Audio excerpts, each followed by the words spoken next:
TributePod production. Feeling good? Here we go.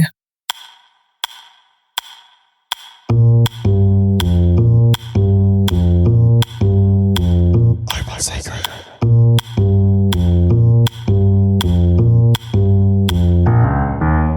Hello and welcome to Open Secret, the power of open source intelligence. I'm Jane Van Tienen. And I'm Kylie Pert. Thanks for joining us. In today's episode, we'll be talking with Nikki Rutman, the Director of Global Intelligence at a pharmaceutical company. The pharmaceutical industry is one of the most vital industries in the world, providing life-saving medicines and treatments to millions, if not billions of people.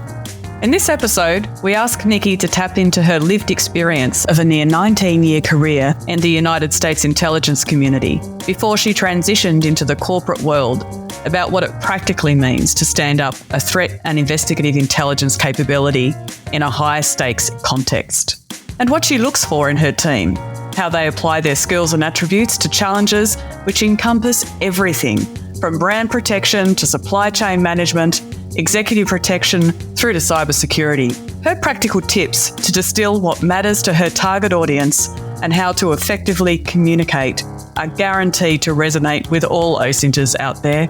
In fact, all intelligence professionals. As we know, Kylie, there is no point to the hard work of doing intelligence unless it results in an actionable outcome. How we communicate our intelligence findings is critical. Welcome, Nikki, to the podcast Open Secret. Thank you, guys. I'm Jane and I'm joined here with my co-host Kylie, and we are super excited to have a chat with you today. So thank you very much for taking some time. Yeah, thanks for joining us, Nikki. You and I have known each other for a little while now, and I'm lucky enough to have learned a little bit about your background. But I'm wondering if for our listeners, you can tell us a little bit about yourself and also your personal journey with OSINT too. Sure. I had a very lengthy career, almost 19 years with the U.S. intelligence community. And in March of 22, I decided it was time to apply the skills I'd acquired as an intelligence analyst in a different way. And I looked for opportunities in the private sector to see how that would translate. Yeah. And I ended up at a pharmaceutical company where I was asked to build their global intelligence program. And so over the course of a little over a year and a half now, I've been building out that intelligence capacity, which is entirely focused on open source intelligence. Outside of the government setting, that's really all you have to work with. So it's been an interesting application of the skills that I've learned over the last 19 years. Oh, that sounds great. Challenging? Yeah. Very. So what does that intelligence capability look like inside a private corporation?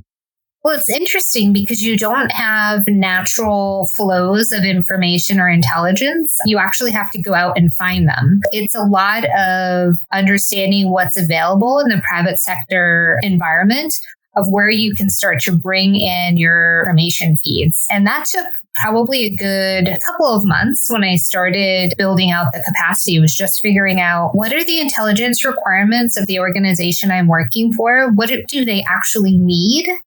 And where can I find that information? And that was before I even started to think about how do I transform that information into intelligence. It sounds like a hugely challenging role to step into, and kudos to you for mentioning that it only took you a couple of months, because the challenge is pretty vast. The intelligence community and then the corporate sector are really different beasts. And so I'm wondering, what sort of skills did you bring with you from the intelligence community work that you were doing that translated into your role that you really leveraged as a part of, building that capacity? There's really a couple of things that I think really came into play. One was tackling the concept of getting your key stakeholders to express their intelligence needs. They don't know that what it is that you're talking about is intelligence needs, but you have to decipher through the conversations what it is that they're looking for so that you can make sure that you're bringing value almost right away, because in the private sector, you have to prove your value. You have to prove your worth. Where in the intelligence community, it's a given that you need intelligence to drive operations. In the private sector, you're doing the same thing, but you're not using those words. It's return on investment. It's supporting business needs, supporting decision makers still, but it's just from a very different perspective and point of view. I think being able to make that transition and understand, like listen to a business owner talk about their business unit and be able to decipher, oh, okay, that's an intelligence need. This is important to them. So this is where I should focus.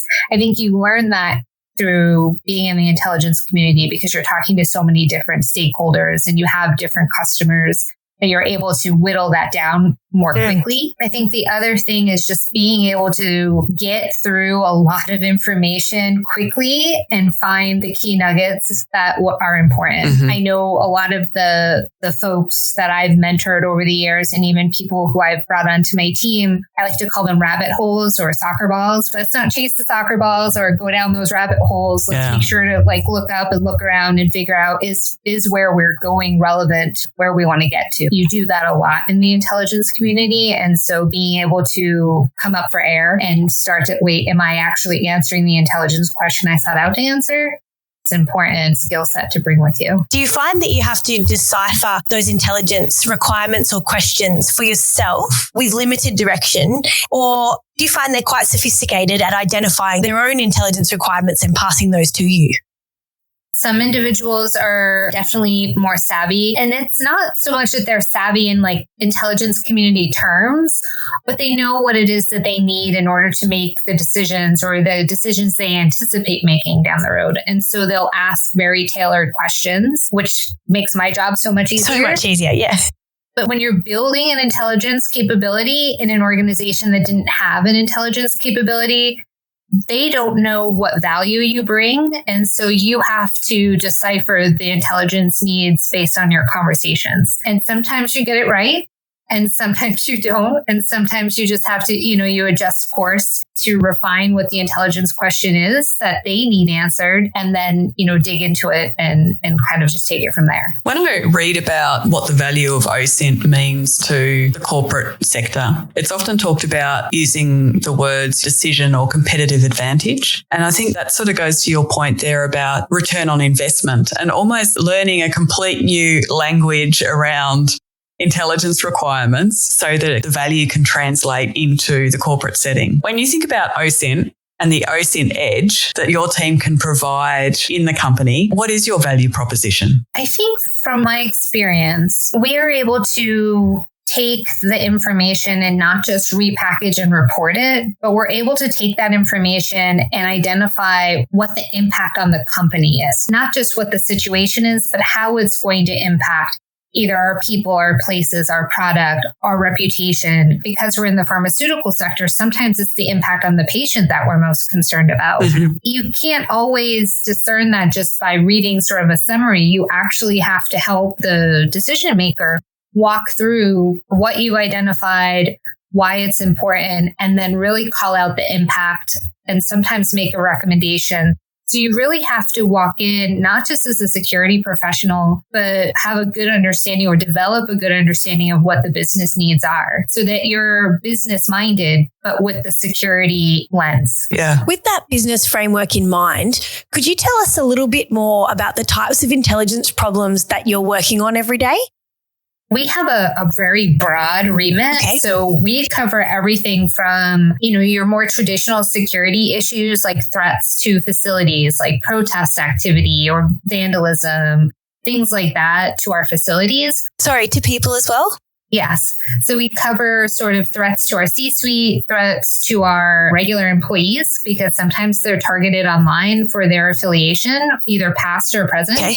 Trying to discern what is the real threat and how do we prepare them for understanding that information, because that can be very, it's disconcerting for anyone to find out someone's talking negatively about them online.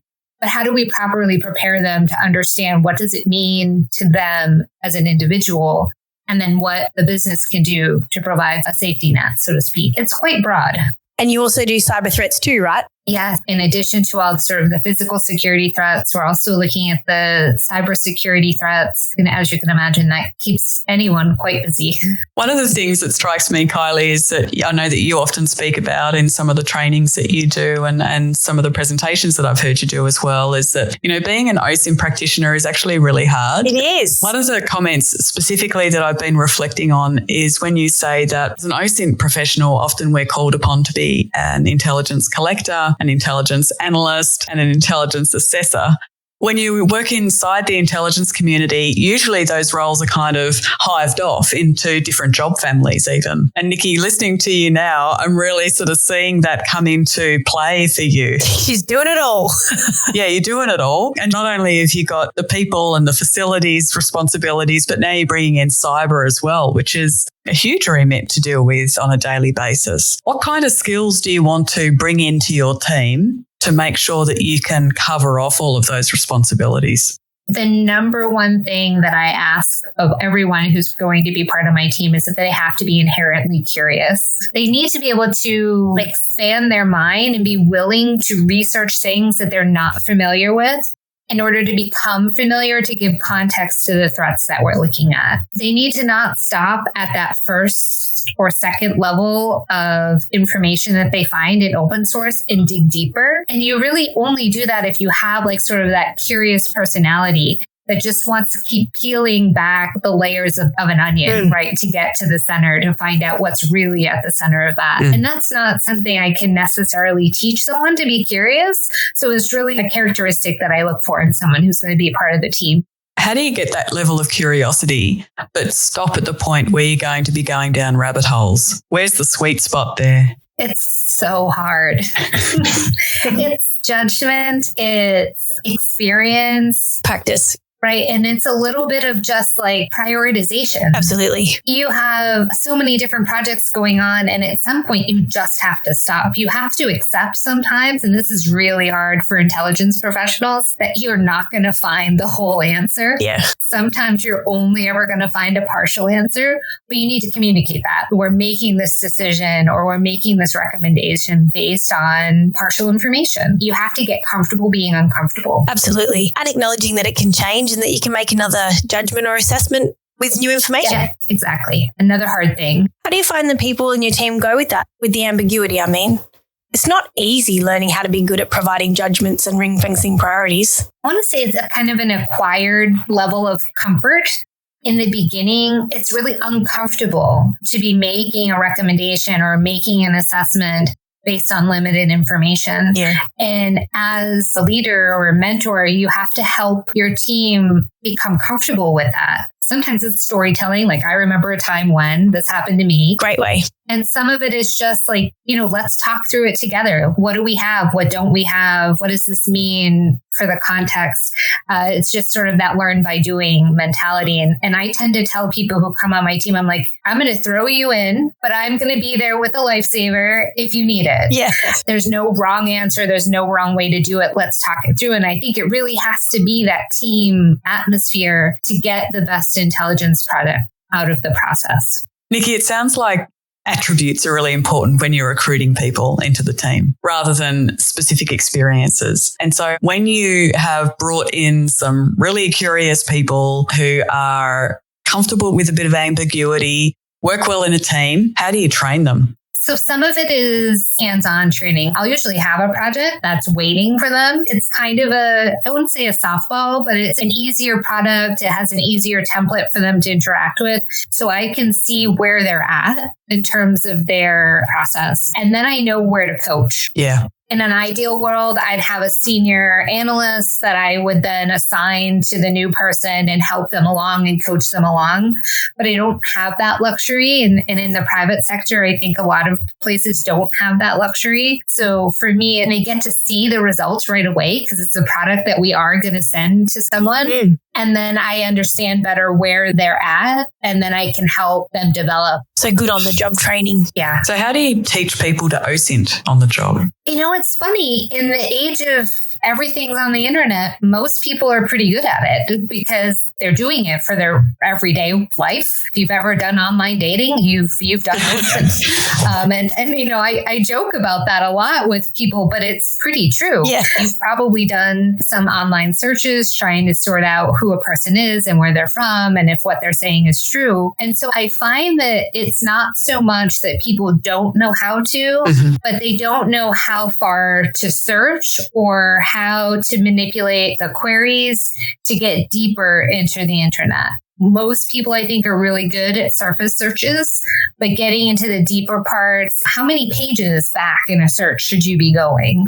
And what questions should you be asking once you've learned a new piece of information? I find that that's typically where the challenges are, is asking the right questions. And sometimes that is really more based on their experience, whether or not they're asking strong enough questions to get to a solid Intel product at the end. And that's about analytical tradecraft, isn't it, Nikki? Yeah.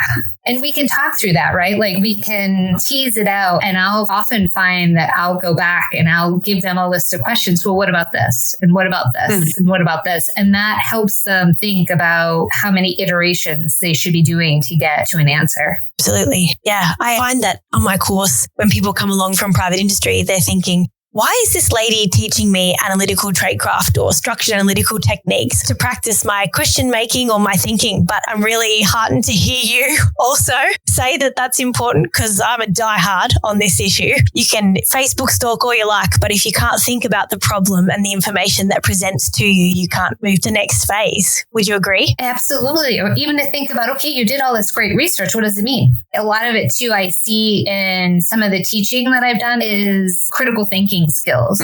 We can consume lots of information, but what do you think about it? How are you adding 1 + 1? What is your outcome? And what does that mean? The critical thinking component is the most important piece of the puzzle. Like, you need to think about all this information. And getting people comfortable with that. I think people get scared. Like you said earlier, do I really have to give my opinion or my judgment based on this information? Well, yep, that's the job. In a nutshell, but it is confronting. The other one I think comes up that makes me think about what you're saying there, being able to be digested by the C-suite. If you can't interpret what you're researching and turn it into thinkings and judgments, nobody is able to be informed by what you're saying. In your context, how does the C-suite go at ingesting the OSINT that you provide? Most of them, I would dare to guess, are not from the intelligence community originally. How do they go at receiving the intelligence product that you put forward? I'm really lucky that I work in a place that is hungry for information. That's good. When there is a task or there is a question, they're really looking for the bespoke intelligence that we can bring to the table for them. So I think from that perspective, I was fortunate to land somewhere that had such a strong intelligence appetite. So there's not a struggle to get the uptake. For me, the initial frustration was figuring out the format. In the Intel community, there's a certain way you do things, right? There's a certain format. There's, a structure. There's only a limited number of products. So when you're building an intelligence program, you're the one who's coming up with the template. When I got to the private sector, nobody wanted Word documents. They wanted PowerPoint slides. And I was like, how do I put this all on a PowerPoint slide? And how do I make it something that they want to look at? It probably took me longer than I would have liked it to figure out the right format to make it the most accessible to them.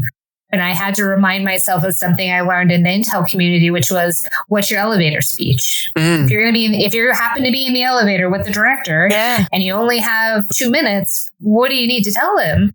And I had to really channel that into the products that we were doing for the C-suite, because they very much are in the same boat in terms of constantly making decisions, constantly consuming data, and it needed to be really accessible really quickly to them.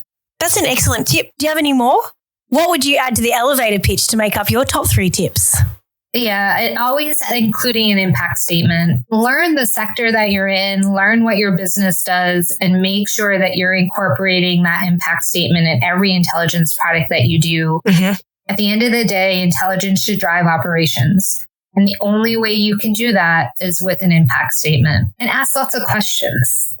tease out, what do they need? What do they want? What are they concerned about? I will often ask, if I get the opportunity to talk to a C-suite person, what keeps you up at night? Good question. Because it will tell me a lot about what their intelligence needs are if I know what keeps them up at night. How do you confront the challenge of what I would call, coming from the intelligence community, confidence ratings around assessments? So you've got your elevator pitch, you've conveyed this fantastic piece of information to the executive or the C-suite. How do you communicate how confident you are about a particular assessment? I actually approached it a very similar way that I did in the Intel community, maybe not with the same terminology, although we might not use a high, medium, low confidence interval like you would in the Intel community.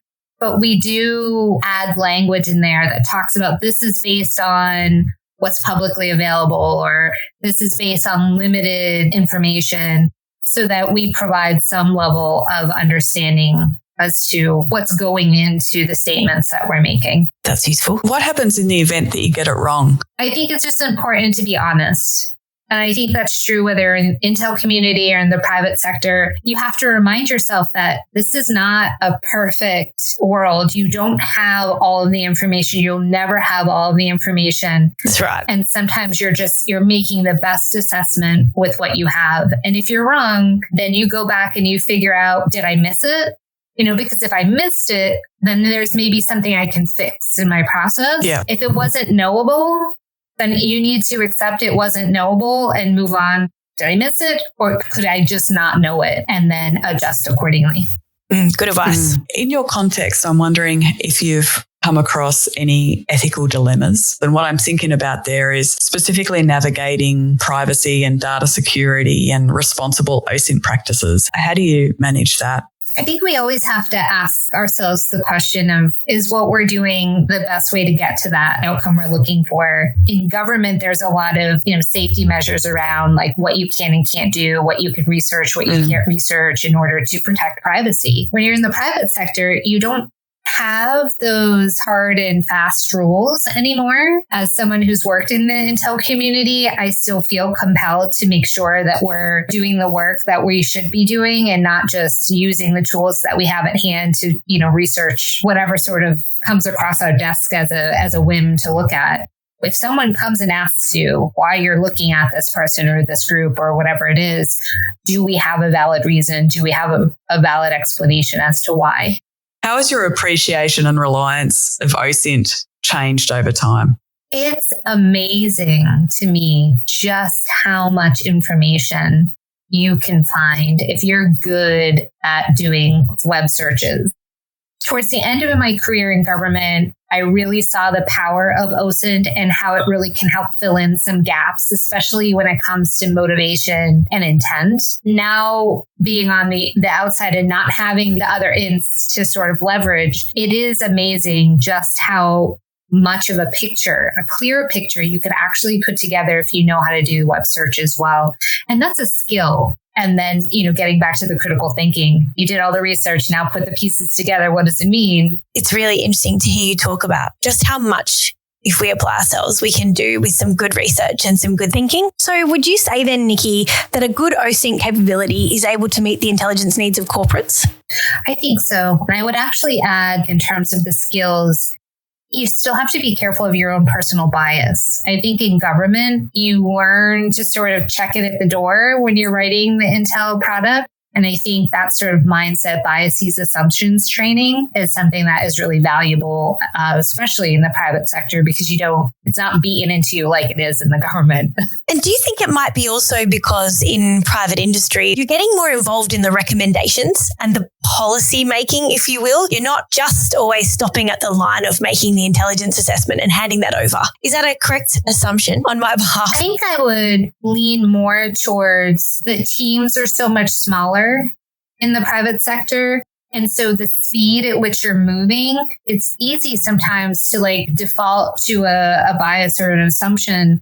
I think you definitely need a team. And if you can't have a team Find someone you can collaborate with so that you have that sanity check. That to me is the fail safe. Like find someone else who can read the product and really give you some honest feedback. Like if it's ugly, tell me it's ugly and you know, where it's the ugliest. Yeah. I want to know because I want it to be the best Intel product. Yep. Can't be precious about these things. There's no ego. You got to leave the ego to the side and just take it. Check your ego. It's probably useful, I think, just to define or put some words around what it is that you mean, Nikki, when you talk about analytical tradecraft. To me, it boils down to what's your process. Yeah. You have to have a process. Like if you don't have a process, like how do you justify your product? Someday, someone's going to ask you, how did you get there? You got to be able to explain how you got there. It's so critical, isn't it? It is. I think that's something I say a lot in my classes. You have to be able to show how you thought and why you thought what you thought, and you just can't skip the steps. Nikki, are there any other trends that you anticipate in the field of corporate intelligence and OSINT in the pharmaceutical industry that you think are going to come into play over the next couple of years for you? I think I've been really struck by the impact that mis and disinformation and conspiracy theory has had to this point.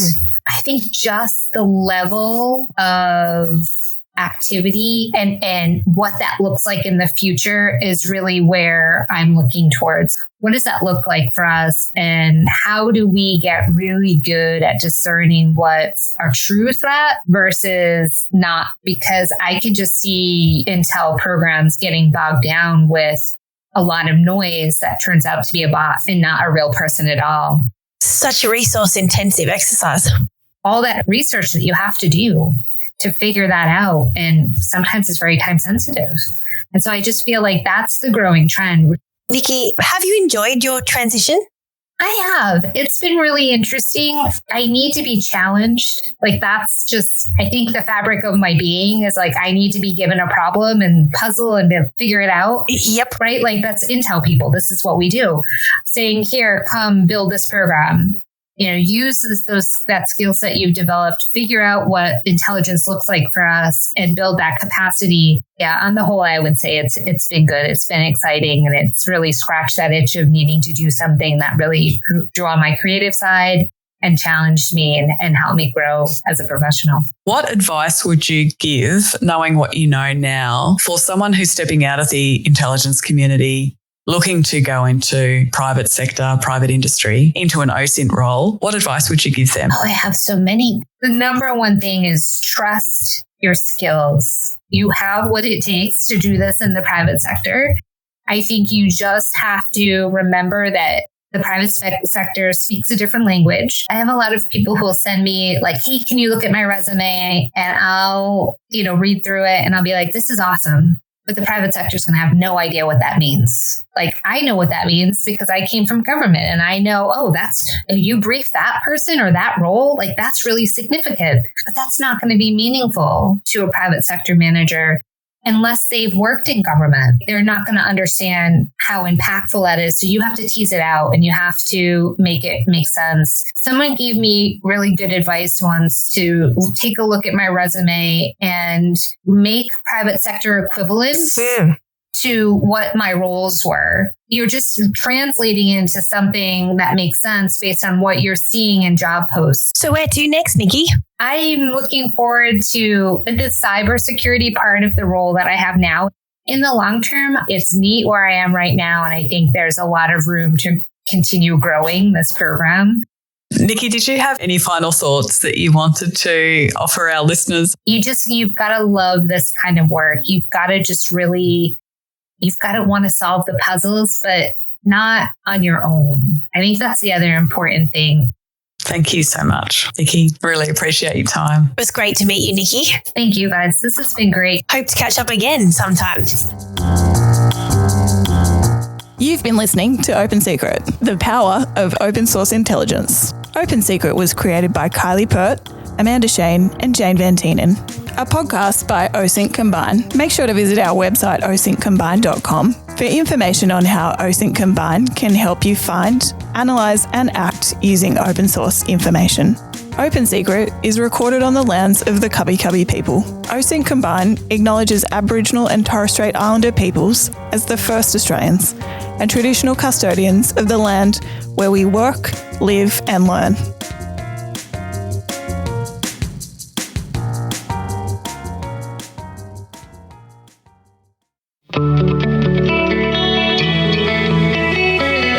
A TributePod production.